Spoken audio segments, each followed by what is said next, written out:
everyone, this is Tim from YourSixTech. Today in this video, I'm going to show you how to fix the passkey is not correct when you're trying to connect your PlayStation 4 controller. Now, the first thing I'm going to do is completely turn off my PlayStation 4. You can do that in the power options, or just hold down the power button for 10 to 15 seconds, and you should hear a series of 2 beeps, and it will completely turn off. Now, the light on the light bar should be completely turned off.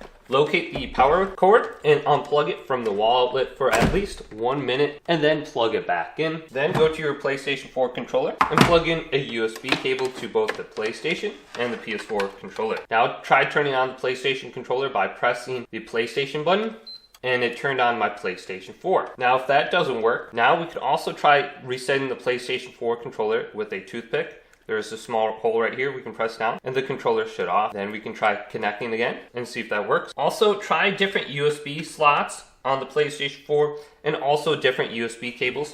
One might work and one might not work. And press the PlayStation button multiple times. Press again, it should be a solid blue. Now if it doesn't work with the USB cable, try connecting wirelessly. So I have HDMI-C enabled on my TV so I can use my remote to control my PlayStation 4 or use a second controller.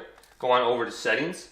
Then go on down to devices, then go to Bluetooth devices. Now you can see I have multiple dual shocks under here. Select it, then press options on it, and then go to forget device right here. Now what we want to do is reconnect it. So here's my second controller.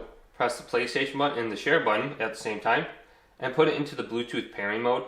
And the light on the back should begin to blink. And you can see it's already displaying under this window. It might take you about 15 to 20 seconds for that to pop up. Select it. It says, do you want to register this Bluetooth device? Let's go to yes. And then pick an account to register to. So now you can see it's connected. But hopefully this video did indeed help you out. If it did, leave a big thumbs up and subscribe to my channel down below for more tech videos coming up next on YourSixTech.